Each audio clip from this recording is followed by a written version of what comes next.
Lantas Habib Ali mendengar dari Bung Karno pada waktu itu, mengadu kepada Habib Saleh Tangkul. Bung Karno posisinya dalam pengasingan, Wak. Bung Karno pada saat itu ada di Bengkulu. Di bulan suci Ramadan itu pula, tanggal 15 Ramadan, kalau nggak salah, Hiroshima itu dibom oleh Amerika. Bohong, Wak. Bom dijatuhkan di Hiroshima itu belum masuk pada bulan Ramadan. Dari semua buku yang ditulis oleh para ahli, bagaimana bisa muncul sejarah-sejarah seperti tadi? Dan mohon sekali kepada para kiai, sampaikanlah bahwa di antara mereka adalah pembohong. Assalamualaikum warahmatullahi wabarakatuh. Salam jumpa, salam sejahtera untuk Anda semua. Salam persaudaraan dari kami Aras Bilang Channel. Kembali saya menyapa Anda saudara-saudaraku, dan kembali saya mengucapkan terima kasih tidak terhingga atas respon positif Anda terhadap konten-konten kami. Juga mohon maaf jika tidak semua komentar sempat kami berikan balasan. Masih dalam suasana bulan sakral bagi kami bangsa Indonesia, yakni Agustus. Ternyata saudara-saudaraku sekalian, sudah beberapa kali dan dari tahun ke tahun Aras 9 mengulas tentang pelurusan sejarah tentang kemerdekaan bangsa Indonesia, dan ternyata juga sampai hari ini selalu muncul informasi-informasi yang menyesatkan, yang mengobrak-abrik sejarah kemerdekaan bangsa Indonesia ini. Sungguh luar biasa, mereka ingin memasukkan klannya, memasukkan leluhurnya dalam momentum sakral kemerdekaan bangsa Indonesia ini. Belum lama ini beredar viral pernyataan dari Wak Mohdor Tanggul. Video ini saya garis bawahi adalah potongan nampaknya, tetapi saya melihat atau mengambil dari sisi substansionalnya. Ini orang ahli sejarah yang bicara dengan saya, bukan saya ngarang-ngarang, bukan. Orang pemerintahan sendiri yang bercerita ini. Dan Jepang sudah bertekad pada waktu itu mau menghabisi semua orang Arab yang ada di Indonesia. Lantas Habib Ali mendengar dari Bung Karno pada waktu itu, mengadu kepada Habib Saleh Tangkul, menceritakan tentang sampai pada batas ini. Mendapat informasi dari Bung Karno, kasarnya terjadi komunikasi antara Habib Ali dengan Bung Karno, lalu diadukan lagi ke Habib Saleh Tangkul. Bagaimana ceritanya ya, bisa terjadi komunikasi itu kapan? Bung Karno itu berada dalam pengasingan sebelum Jepang datang. Kalau kita mengambil setting Jepang sudah mendarat di Indonesia ini, di Kalimantan pertama, Bung Karno posisinya dalam pengasingan, Wak. Bung Karno pada saat itu ada di Bengkulu. Ketika Jepang mendarat di Bengkulu, Bung Karno diamankan oleh Belanda. Karena kedatangan Jepang pada awalnya kan menseolah-olahkan diri sebagai kakak pertama dengan semboyan 3A. Dan orang-orang pergerakan yang potensial itu direkrut oleh Jepang. Maka Belanda khawatir Bung Karno juga direkrut. Maka dari Bengkulu, Bung Karno dibawa kabur menggunakan jalan darat sampai ke Padang. Di Padang disembunyikan oleh Belanda. Rencananya Bung Karno beserta istrinya pada saat itu, Bu Inggit, akan diterbangkan ke Australia. Saking ngerinya Belanda apabila Soekarno sudah kena Jepang. Tapi karena pesawat Belanda pada saat itu dipakai untuk bertempur dengan Jepang dan yang ada rusak, sehingga Bung Karno tidak jadi diasingkan ke Australia. Singkat cerita, kemudian terciumlah keberadaan Bung Karno di Padang itu.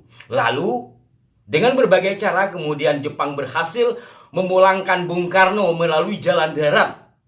Dan ini ceritanya sudah pernah kami ulas di kanal ini. Singkat cerita, kemudian sampailah ke Jakarta. Dan di Jakarta Bung Karno itu menempati rumah yang disediakan sebelum rumah yang dipegang Saan Timur. Dari mana bisa terjadi komunikasi wong Bung Karno ada di luar pulau? lantas Habib Ali mendengar dari Bung Karno pada waktu itu, mengadu kepada Habib Saleh Tangkul, menceritakan tentang maksud jahatnya Jepang ingin menguasai Indonesia dan menghabisi para habaib keturunan Arab semuanya di Indonesia. kata Habib Soleh. Dari mana? Jadi yang ingin dihabisi turunan Arab dan Habib. Kamu sampaikan kepada pemimpin Jepang. Ini Ramadan, biar kami beribadah dulu kepada Allah. Jangan sekarang. Selesai Ramadan terserah. Insya Allah jihad. Selesai Ramadan mau jihad, sudah terserah Allah Ta'ala nanti. Kata Habib Ali sudah. Habib Soleh bilang tunggu, ya tunggu. ini ingin menunjukkan bahwa Habib Soleh itu punya peranan dan lebih hebat dari Habib Ali. Jadi apa kata Habib Soleh? Tunggu ya tunggu. Mohon kepada Allah untuk keselamatan bangsa ini. Di bulan suci Ramadan itu pula, tanggal 15 Ramadan, kalau nggak salah, Hiroshima itu dibom oleh Amerika. bohong, Wak. Bagaimana? Hiroshima itu kapan dibom? Bulan Ramadan.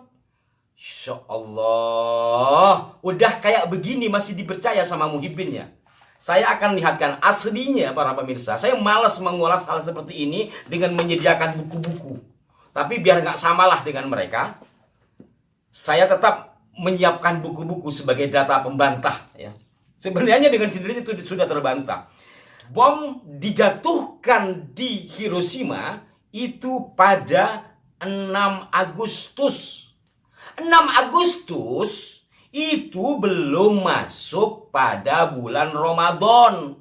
Karena 6 Agustus 1945 itu sama dengan tanggalan hijriahnya 27 Sya'ban 1364.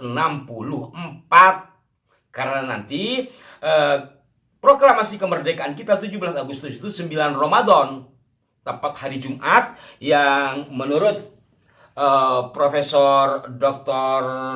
Mansur Surya Negara itu wetonnya atau pasarannya legi. Jadi 17 Agustus 1945 itu Jumat legi 9 Ramadan 1364 Hijriah.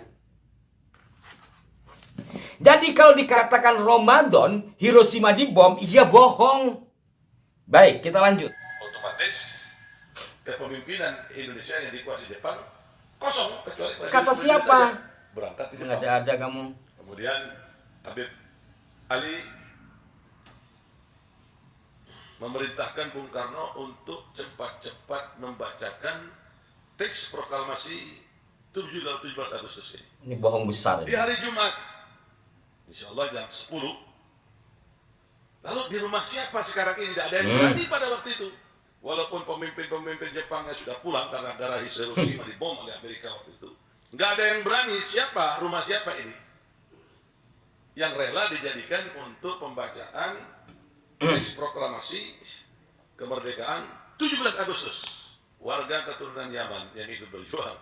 Di rumah saya, bin Marta, dikasih fasilitas sampai rumahnya dihibahkan untuk negara. Bohong. Itu warga keturunan Yaman. Jadi zaman Bung Karno, terutama warga negara Kita selesaikan aja. Yaman dan yang lainnya Arab di Indonesia ini, masuk ke Indonesia ini, karena mereka melihat bagaimana perjuangannya terhadap bangsa ini, dibebaskan menjadi penduduk asli. Tidak dikenakan pajak. Lain dengan, maaf, keturunan Cina. Diwajibkan pajak dia. Meninggikan diri merendahkan Cina. Jelas dari semua yang dikatakan oleh Wak Muhdor ini tidak ada datanya, ya. Dan itu sudah sering kali kami sampaikan berdasarkan buku-buku yang kami pegang ini. Kalau berkenaan dengan rumah itu jelas ya, sudah kami ulang-ulang membahas tentang rumah proklamasi. Jadi intinya dari sekian Habib, kemudian termasuk Adi Hidayat, termasuk Wak Muhdor, membahas tentang rumah proklamasi itu punyanya Farah Cemartak. Kemudian yang menentukan proklamasi Habib Adi Kuitang, ditambah sama Wak Muhdor biar kakeknya kebagian, jadi konsultasi dulu kepada Habib Soleh Tanggul. Kan gitu ya Wak maksudnya. Kalau tadi Bung Karno itu ada di Bengkulu ketika awal Jepang datang, kemudian sampai ke Jakarta lalu diberikan rumah, untuk kemudian setelah rumah pertama, karena Bung Karno itu tidak merasa nyaman di rumah yang pertama, lalu Shimizu, ya, Departemen Propaganda Jepang meminta Pak Khairul Basri dan Adel Sofyan kawannya untuk mencarikan rumah buat Bung Karno, lalu ditemukanlah rumah Pegangsaan Timur 56 itu. Jadi nggak ada kaitannya dengan Farah Cemartak. Jelas di buku ini. Kemudian komunikasi sekarang. Bagaimana caranya ada komunikasi antara Habib Ali dengan Bung Karno? Kalau setting peristiwanya menjelang proklamasi kemerdekaan, kita lihat Bung Karno perjalanannya. Pada tanggal 9 Agustus dalam catatan Pak Ahmad Subarjo dijelaskan bahwa pada tanggal 9 Agustus Bung Karno dan Bung Hatta pergi mengunjungi markas besar Jepang daripada Komando Wilayah Selatan dekat Saigon. Ya. Di sini juga dipertegaskan, di buku ini dijelaskan bahwa pada tanggal 9 Agustus 1945, 3 tokoh dan pemimpin bangsa Indonesia yang juga menjadi unsur pimpinan PPKI dan BPUPKI diminta datang ke Vietnam, ke markas besar Panglima tertinggi tentara Jepang di Asia Tenggara. Markas tersebut terletak di Dalat, kira-kira 150 km timur laut kota Saigon, sekarang Hong Chi atau ibu kota Vietnam. Kedatangan ke sana Bung Karno, Bung Hatta, Dr. Rajiman Widyodiningrat, karena Bung Karno kondisi sakit juga didampingi oleh dokter pribadi beliau, yakni Bapak Dr. Raden Soeharto. Tanggal 9 sudah pergi ke Dalat, pergi ke Vietnam. Kapan baliknya? Tanggal 14 Soekarno dan Hatta kembali ke Jakarta dan menghubungi Syahrir. Di saat itu desas-desus Jepang sudah tunduk karena dibom, itu sudah tersiar. Kemudian itu tanggal 14 ya, 14 baru balik. Jadi tanggal 9, 10, 11, 12, 13, 14, sekitar 6 hari PP. Lalu kapan terjadi komunikasi, Bos, dengan Habib Ali Kuitang? Kemudian tanggal 15 itu adalah waktu yang membara. Mulai dari pagi, Bung Karno dan Bung Hatta beserta Pak Ahmad Subarjo mendatangi Laksamana Maida untuk menanyakan benar nggak Jepang sudah menyerah. Tapi belum ada jawaban. Hingga siang terjadi perdebatan kaum muda. Hingga malam. Lantas kapan ada waktu pergi ke Kuitang atau terjalin komunikasi? Hingga malam. Bahkan malam perdebatan dengan kaum muda yang dipimpin oleh Wikana di kediaman Bung Karno sampai menyerahkan lehernya. Karena saking panasnya perdebatan di mana kaum muda menghendaki saat itu juga merdeka, sementara Bung Karno dan Bung Hatta serta kaum tua lainnya masih mau mengikuti dari rancangan yang dibuat oleh PPKI. Dari malam itu juga hingga pagi, artinya sudah masuk tanggal 16, Bung Karno diculik sama Bung Hatta. Pagi Jakarta heboh. Pak Ahmad Subarjo kebingungan mencari. Sampai kemudian setelah alot, ya, berbagai cara ditempuh, tetapi tidak langsung diketahui karena pada saat keberangkatan ke Rengas Dengklok, Pak Ahmad Subarjo yang ingin menjemput Bung Karno dan Bung Hatta ini tidak dikasih tahu. Jadi tidak dikasih tahu, pokoknya dibawa aja sama Soekarni. Kemana? Pokoknya ikut aja. Sampai akhirnya ketika sampai Rengas Dengklok baru diketahui. Lantas dari semua data-data yang kami miliki, dari semua buku yang ditulis oleh para ahli, bagaimana bisa muncul sejarah-sejarah seperti tadi? Maka dengan demikian kami sangat berharap ini tugas pemerintah, bukan tugas kami ya. Kami hanya menyuarakan, kami hanya menyampaikan dan memberikan data-data pembanding bahwa apa yang disampaikan oleh Wak Motor itu tidak sesuai data. Dan tentu pemerintah mengetahui, lebih tahu dari kami karena mereka punya dokumen. Namun bagaimana sikap pemerintah atas para pelaku pembelokan sejarah, terkhusus sejarah sakral kemerdekaan bangsa Indonesia. Dan mohon sekali kepada para kiai, sampaikanlah bahwa mereka atau di antara mereka adalah pembohong, berdusta dalam sejarah kemerdekaan bangsa Indonesia. Tidak hanya satu ya. Kalau hanya satu mungkin hanya oknum, banyak sekali. Mohon ini disampaikan. Ini tidak main-main saudara-saudaraku sekalian. Ini nasib bangsa kita. Apakah orang-orang semacam ini akan dibiarkan? Setidaknya berikanlah peringatan. Demikian, mohon maaf kalau saya terbawa emosi. Mohon maaf apabila juga ada kekeliruan. Sampai jumpa. Wassalamualaikum warahmatullahi wabarakatuh.